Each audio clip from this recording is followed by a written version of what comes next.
ਕਿੱਥੇ ਆ ਦੇ ਦੇ ਦਿੱਤੀ ਆ ਥੋੜੀ ਫੜਾਵੇ ਹੋਰ ਐਵੇਂ ਹੁੰਦਾ ਮੈਂ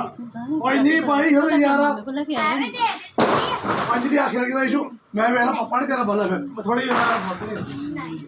ਅੱਜ ਬਾਅਦ ਇੰਨੀ ਕੀ ਆ ਕੀ ਆ ਉਹ ਨਿੱਕੀ ਕਲਾਸ ਸੀ ਐਵੇਂ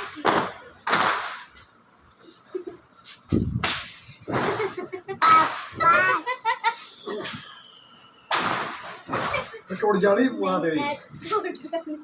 ਪਾਸਲ ਥੋੜੀ ਪਾ ਥੋੜੀ ਪਾ ਦੇ ਆਖਿਰ ਲੱਗ ਉਹ ਦੇ ਦੇ ਦਿੱਤੀ ਆ ਕਿੱਥੇ ਆ ਵੇ ਪੋਣੀ ਹੋਏਗਾ ਥੋੜੀ ਪਾ ਦੇ ਜੋ ਆ ਕੀ ਆ ਥੋੜੀ ਜਿਹੀ ਪਾ ਦੇ ਆਖਿਰ ਲੱਗੀ ਨਾ ਵੇਖ ਲਾ ਮੰਗਤਾ ਬਣਾਦਾ ਤੁਸੀਂ ਯਾਰ ਤੁਸੀਂ ਤੇ ਨਹੀਂ ਮੈਂ ਲਿਆਂਦੀ ਹਣ ਲਿਆਂਦੀ ਕਿ ਨਹੀਂ ਤੇ ਪਾ ਫਿਰ ਨਹੀਂ ਪਾ ਲਾਭ ਨੇ ਲਿਆਂਦੀ ਪਤਾ ਨਹੀਂ ਚਲ ਮੈਂ ਨਹੀਂ ਫਿਰ ਥੋੜੀ ਪਾ ਦੇਣਾ ਫਿਰ